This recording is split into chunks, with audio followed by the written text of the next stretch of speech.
Earth Defense Force 6 review, Monoxide poisoning trademark by SsethTzeentach. Hey, people. Seth here. I did my part. We all did our part. But it wasn't enough. It's been 3 years since we killed God, and we're still no closer to reclaiming our world. The aliens may be gone, but the monsters they've left behind have made life all but impossible. The world is ruled by monsters. At this point, maybe we are the invaders, and they are the EDF now. Wait, what? What? Halo ring. What? What? The Earth Defense Force 6 begins now. This game has finally been released outside of the theocratic dictatorship known as Japan, where the personal computer is a heretical relic, and releasing a good PC port is considered apostasy. Luckily, the developers aren't getting excommunicated, as this game, which is about 80% EDF5 by volume, somehow has a worse PC port. And despite not being an Epic exclusive, this game uses Epic Online Services for its multiplayer. Ah yes. Good God, why? I picked up Space Marine 2, and like, I had to sign into Epic with it, and I'm just like, bro, I don't want to touch Epic. Why is there a Lego account? Bro, what is happening? Is reality destabilizing in front of me? What's happening? Let me just sign in with my Lego account. Okay. You can't turn this off. And every time you get an achievement, it locks your controls and you die. Nice. We are so back to the past, because that's where we're going. Now, you'd think the phrase EDF plus time travel would be a good tone indicator for this experience, but you'd be wrong. Watching this game unfold is like giving a 20 to your local tweaker. After the gas station dick pills and 2 hits of Bang Energy kick in, it's impossible to predict his next move. And yet, it's strangely captivating to watch him wrestle an officer while urinating with a full erection. Speaking of which, our sponsor. I need money for fentanyl. Hey gang, do you want to know? God damn it.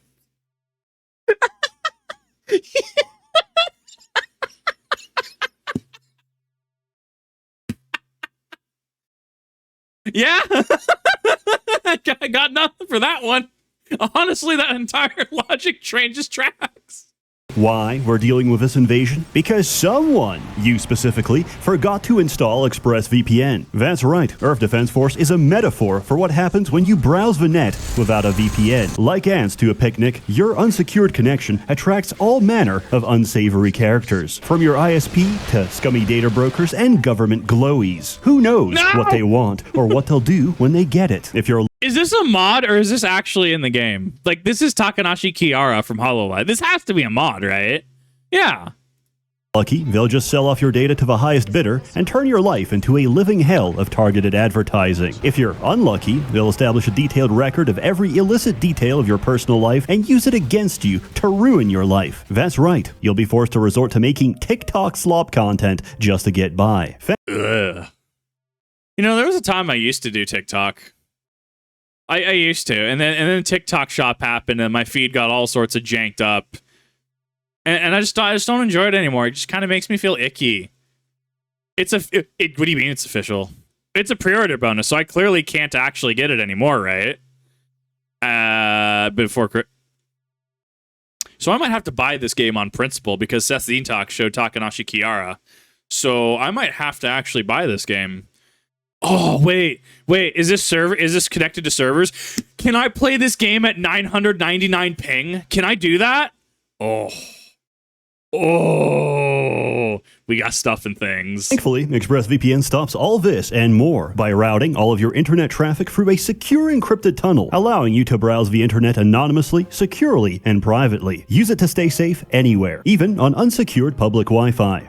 Now that's what I call a picnic. Personally, I use ExpressVPN to protect myself from my own landlord. At the moment, I have him fooled. He thinks I can barely make rent, but as the owner of my Wi-Fi network, he can see everything I do. If he sees what I purchase online, he'll jack up my rent. But with ExpressVPN, Wi-Fi owners can't see what you're up to on their network, making total privacy just one click away. Now, I can go about my normal business and occasionally turn it off to Google things like what to do if very poor, how to make... So, hold up. No. We need to discuss that.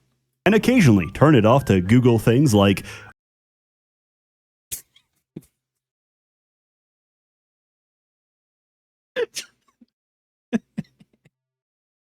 I know it was in the prior shot, but the autofill is great. What to do.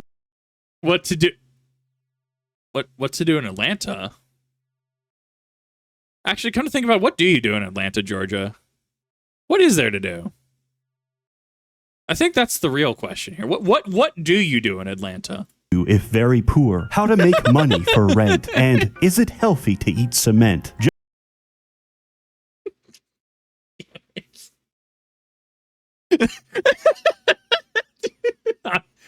I'm so giggly this one. Just to throw him off a trail, ExpressVPN is consistently rated the #1 VPN by CNET, The Verge, and tons of other tech reviewers. And unlike me, they actually have a reputation. Find out how you can get 3 months of ExpressVPN for free by scanning the QR code on screen, clicking the link in the description box below, or by going to expressvpn.com/Seth. Earth Defense Force 6. Innovate. So I liked it. I actually really liked the ad read, 10 out of 10. I definitely ruined it from pausing. I've heard Nord is better. I've heard Nord is good.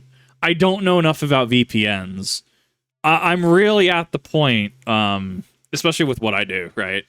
Especially if I need to access my stuff not at home, right? So say if, I don't know, I go over to Oregon or Washington, right? And I want to access my YouTube stuff, and I don't want to access it on public Wi-Fi. Like, I've been looking at one. I'll have to look into ExpressVPN because if it's top rated by CNET and a couple others, like that's not nothing. It's on the EDF format of reusing 90% of the last game by having you time travel back to literal copy-pasted EDF5 missions. Those bastards! The entire intro is a highlight reel of brain rot from a previous title. In these 5 months, humanity has lost 30% of its population. 30%. That's still not too bad. And since my mind has blocked out all EDF-related memories as a trauma response, it still hits just as hard. From a premise, you'd think we'd bring back some kind of super weapon or strategy. But remember, this is a universe where everyone eats glue, including the aliens. What we've brought back is far more valuable.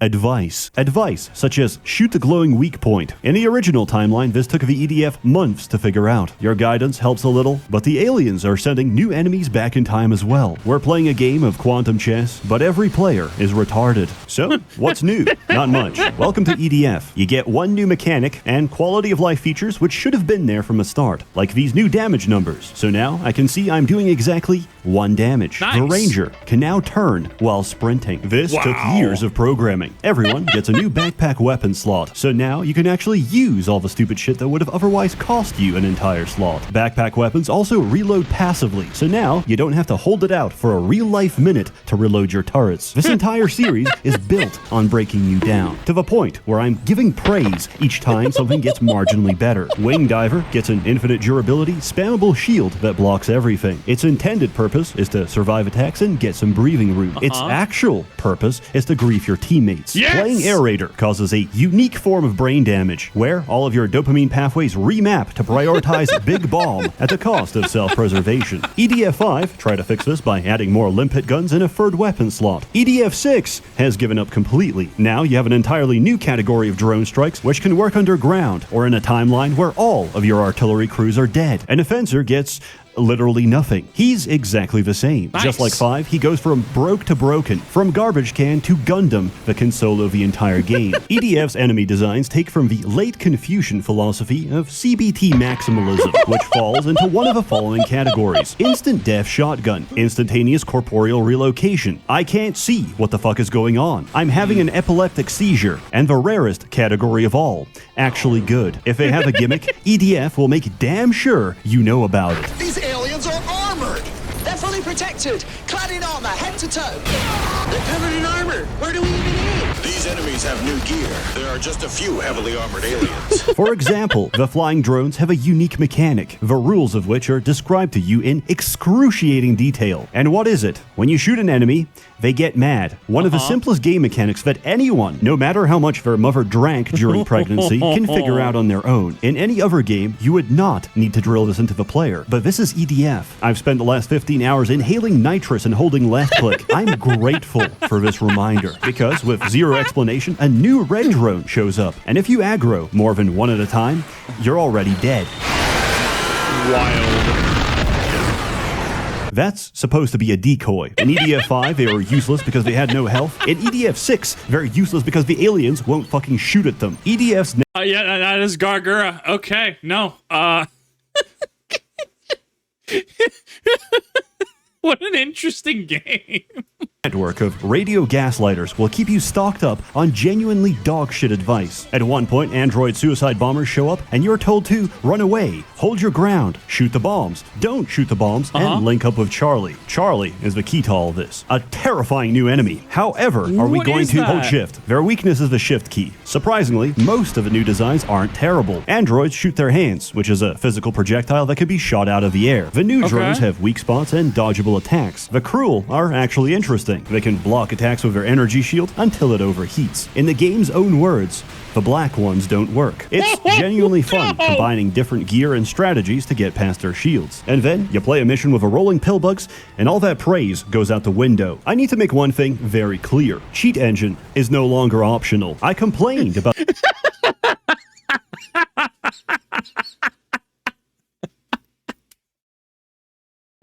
Wasn't that the main use of that in Dead Space 3?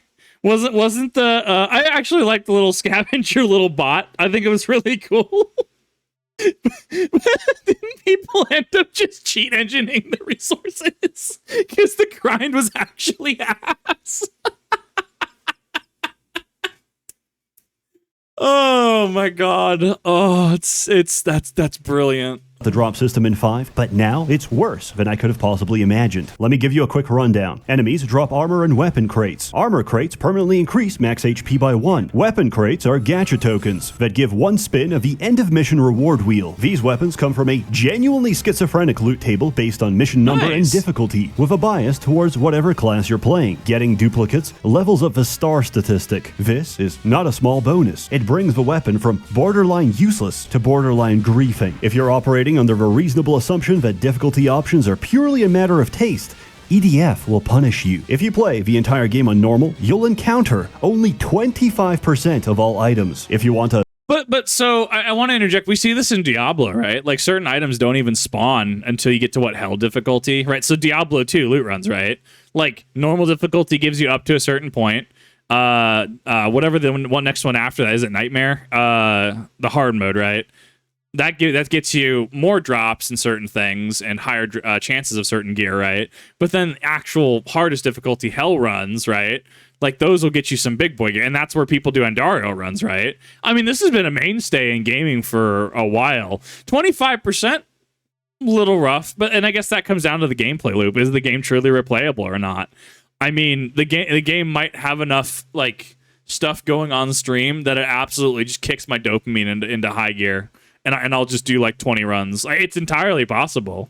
smooth progression through all of the weapons, playing missions at the developer intended armor and weapon levels, you'll have to play the entire game, and I'm not making this up, 16 times. Nice. Every single mission, on every single class, on normal, hard, hardest, and inferno difficulties. Or you can use Cheat Engine to multiply the drops by several thousand and play on hard so you only miss half a drop table. And if you're worried about cheating diluting your experience, it won't. Every mission has a hard limit on max health and weapon level. This isn't just a polite suggestion. I'm asking you to cut out 60 hours of grind, so you can find out it makes no difference because you get one shot anyway. Yeah. I mentioned this game was insane, but it doesn't truly become clear until you shoot at the time machine again. You know you're in for a treat when you see the words, "The Earth Defense Force 7 begins now." This is where you realize we're not using time travel to stop ourselves from eating glue. This is a race through time to see who can eat the most glue, us or the aliens. And right now, they're winning because they can send new enemies back in time, but we can only bring our memories back to our bodies in the past. The scientist who travels back with you tries to make use of this, but each time he does, the EDF sends him to the psychiatric ward. He's looped so many times, he's memorized the game's dialogue. I mean, I don't actually know how many times he's looped. He just said he lost count, but the EDF's greatest weakness is numbers, so that's not saying much. When he gets locked up, the title of smartest man in the EDF goes to Steve, the only man who can count all the way up to 10. Yeah, and it's number 9.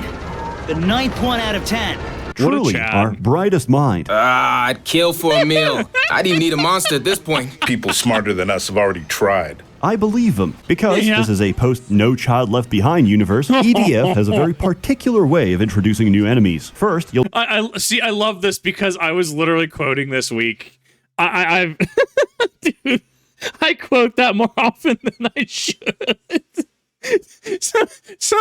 Sometimes you just look at somebody and you're just like, damn, bro, they couldn't leave you behind, could they? Do a normal mission with normal dialogue.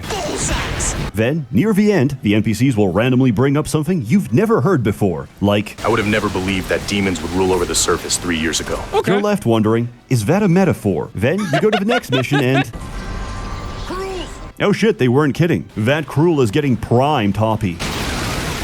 This situation is so hopeless that many in the EDF are seeking God. Not in a religious sense, they are physically looking for God. The possibility of his existence gives the EDF hope. Not hope that he'll save us, but hope that we can beat him to death ourselves. However, that's not going to work this time, so we really need to figure out how to use this whole time travel thing to our advantage. The Earth Defense Force 8 begins now. This time, the scientist managed to avoid the insane asylum and uses his time traveler knowledge to invent newer and better weapons for the EDF. And then he gives us the plot twist. The aliens aren't from another planet. They're from Earth, but millions of years into the future. They're not teleporting in monsters that look like giant ants. They're sending the result of millions of years of ant evolution back in time. These aliens evolved from an Earth where mankind is extinct and the world is ruled by monsters. When they asked, are we alone in this universe? They discovered the ruins of human civilization and went back in time to check us out. When they descended in their egg-shaped ships, early humans mythologized them as gods. However, one of them said, imagine drunk driving one of these, and did exactly that. After finding the ship, humanity realized, oh shit, there's aliens, and formed the Earth Defense Force. If the EDF exists, the world will never be ruled by monsters, and the aliens will never evolve. That single drunk driving incident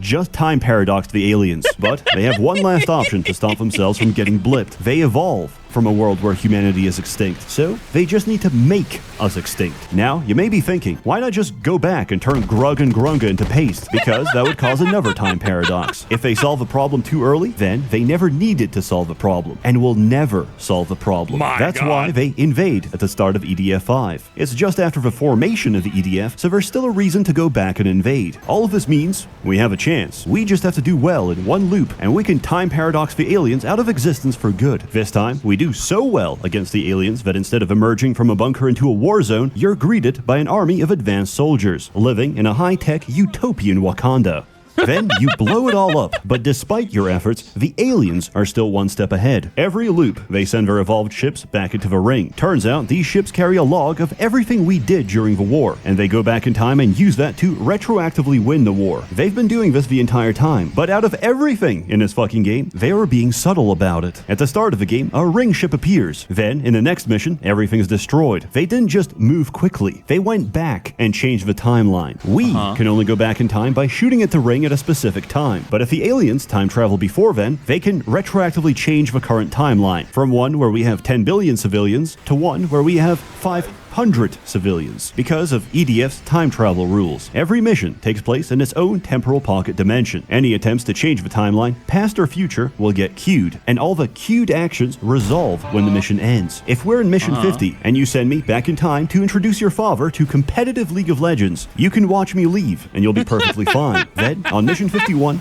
you no longer exist because you never existed. Who are you? So, when the mission ends, I love this. This is so big brain. I love it. the evolved ship's going back in time gets resolved, and in the next mission, you're fucked. The scientist couldn't care less, though. He's got bigger issues at the moment. There goes my ulcer again. In order to win, we have to do so well in one loop that we can assault the time machine before the evolved ships can go back in time. We're done playing around. It's time to win this thing. The Earth Defense Force 9 begins now. Now, we've gone all the way back to the very beginning of EDF 5. This is the payoff for everything we've had to put up with. From the very start, the EDF has giant mechs called Bragas lying around. Why don't they use them? Because they're construction cranes. The EDF doesn't even think to use them as weapons until months later. But this time, you snuck your weapons through the metal detector, so you can save one guy that dies during the tutorial. Turns out, this was the single most important person in the fucking universe. The linchpin that turns the time tide of the entire war. This one guy is the only person who knows the code for the Braga elevator. In EDF 5, the base gets wiped and they have to fish out the Bragas from the rubble, but this time they drop the anchors and you hold the line, punching them to death and saving the base from annihilation. Every mission in this timeline corrects all of your mistakes. These guys got squished by a pylon, but now we can block their convoy so they don't. When the dropships appear in EDF 5, you're not allowed to kill them because nobody has ever tried shooting the glowing weak point. But now, as a civilian, you start blasting them out of the sky and get immediately conscripted. I found a safe place! Behind them! When Godzilla shows up, you waste no time and immediately bring out the Braga to kick his ass. In fact, this timeline goes so well that the EDF has developed their ultimate weapon, Braga with a gun. My God. Target 8. Loss ratio at 50%. The aliens are throwing everything they have at us. It's time for us to use our own trump card. Another Braga. Target 6. Cannot continue fighting. This is basically the perfect timeline for us, but the aliens still managed to send the evolved ships back. If we want to win, we need our own ace in the hole. Luckily, the scientist has one. The EDF's ultimate Cheeseburger. secret weapon. Coincidence. That's right. Random chance. The aliens have a finite number of evolved ships across every time loop. If 10 go back and we destroy one, then they can only send 9 back in the next loop. Okay. So, all we have to do is time loop infinitely and eventually kill every single evolved ship, stopping them from going back in time and wiping our progress, and actually allowing us to gain the upper hand. To communicate this, EDF did the last thing I expected. It got meta. To go back in time and kill the evolved ships, you have to physically go back for your mission select screen. These include the only mission that takes place at night. They can reuse their entire game 3 times, but darkness? Whoa. That's way too disruptive. We can only do that once. After that, you're finally ready to assault the ring. You gather the EDF's finest and attack. Then, they all die and tell you to run away. Great work, guys. You shoot the ring and it goes horizontal, opening its portal to rain enemies. It's revealed that you're not just fighting one group of aliens from one point in the future. You're fighting all aliens from every point in the future. I mean, it's wild, honestly. It's wild to see that that's where they're going from a game design standpoint to... I mean, like, I obviously don't. This is the only like actual thing I've seen of this, right? But to have the 10 ships and then having to systematically go through and get wipe them out systematically. I mean, I like it. It also encourages replayability. I love it as a concept. I mean, as long as the gameplay stands on its own 2 feet, I think that it's honestly super cool. Like, it's very interesting because I think it has its own design philosophy. It stands on its own legs from a design standpoint, and that's why I think I like it. Because there's a lot of games that don't. I mean, Star Wars Outlaws, right, referred to as a general mid Ubisoft open world experience. You know exactly what's being talked about there, right? But like trying to describe this is like, okay, like it's Earth Defense Force 5, but done in these ways. Certain things are it's very interesting. Like, this is one of those that is fascinating to watch how they've developed this game. Throwing everything they have at you, but nothing is more effective in the ring because it stuns a player in real life. Then, the final boss. That thing is officially our enemy. Attack. Of course, everything in EDF is big, but this thing is legitimately too big. It flies outside the skybox, attacks by turning an entire city block blue, and outruns all of your attacks. When you blow its head off, the front opens up and is revealed to be Mega God. My God. What the fuck has happened? The time travel rules have either been making sense or the oxygen deprivation has finally gotten to me. Allow me to explain what's actually going on. We are currently in a time duel to determine who gets time paradoxed out of existence, humanity or the aliens. The aliens caused the time paradox with that little ship crash, and we caused the time paradox by launching a dirty bomb at Mars to prevent the Cruel from evolving. Now time itself has chosen us as humanity's champion and Giga God as the aliens champion. Whoever loses this fight gets their entire species time paradoxed out of existence. I'll reiterate, time is a sapient entity which manually resolves paradoxes by handpicking contestants for a deathmatch. This is no longer humanity versus aliens. This is 4 retards versus God's final form.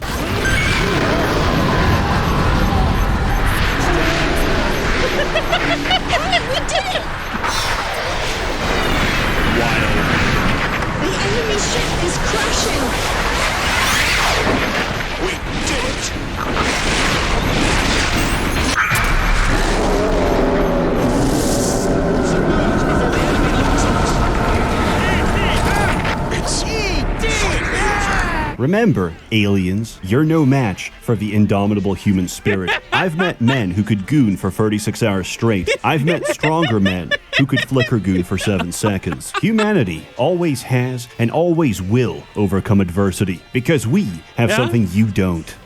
Stupidity. And you get nothing. No ending. Goodbye. Thank you for the $60. Earth Defense Force 6 is a lobotomizing experience where every single design choice is intentionally wrong. It's a sacrificial altar where you trade neurons for dopamine, coded by Emperor Hirohito himself. The weapon descriptions are lies. The dialogue is primordial brain rot. We can't! The enemies are right in front of us! I am the Manchurian Candidate. My MK Ultra activation phrase could be any line of dialogue from this game. God, I hope it's not mating season. But I'm not complaining. Coming from a race of people with a history of being fried in DiGiorno Easy Bake Ovens, parting with $60 was a difficult decision, but it was worth it. This is a series made by the same 5 guys for the past 20 years, and I'm cheering them on. Nonsense is an antidote in a world where nothing makes sense, and there's value in something that transcends reason. This is a product of unintelligent design, and I love it. As always, more content to come, so stay tuned. A warm thanks to the many members of the Merchants Guild generously funding and bankrolling these videos. You're all truly wonderful. Have a good one. What a wild game. Like, and here's the thing, just because I can say interesting from a design standpoint doesn't necessarily mean that the game's good. I mean, as seen, overwhelmingly negative, at least as time of this video being posted, right? I mean, you can say anything's interesting. I could say Cryptoland was an interesting project. I look at it and go, are you absolutely batshit fucking insane? Like, sure, the idea is here, but what's the follow through? Like, Captain, come on now. So interesting doesn't necessarily equate to something being good, something being bad. I mean, the game, it sounds like some people are having fun with it. I still need to play through EDF 5 first, which I do have. I did buy it earlier this year. I'm very excited to try it out at some point, but it's wild. This was a wild video. So first and foremost, definitely go and check out SsethTzeentach if you haven't. Like, he puts out just banger content. It's been really cool to just see video after video from him recently. And I absolutely love his content. I think that he puts out very unique content on the platform, one that I really, really would like to see more supported. And there are things like his Morrowind video that I guarantee you have definitely seen some monetization hits. So definitely go over to SsethTzeentach. Down in the description, I have his channel and the original video. Made it easy as possible for you to go and support him. And yeah, this is one of those games that it's interesting. I would like to get the HoloLive pre-order bonus, but at the same time, other massive games that I still have to play. But on top of that as well, just one of those situations where I don't really know if it's worth it. I'm assuming they're updating it. I mean, what launches in a good state anymore? I mean, even game like Hogwarts Legacy, as stable as it is now, it was a different story day one, right? Games launching in pretty buggy states is kind of the norm. So we'll see if they can fix it. We'll see if they can, pull out a W. But thank you everyone for watching, and I will see you in the next one.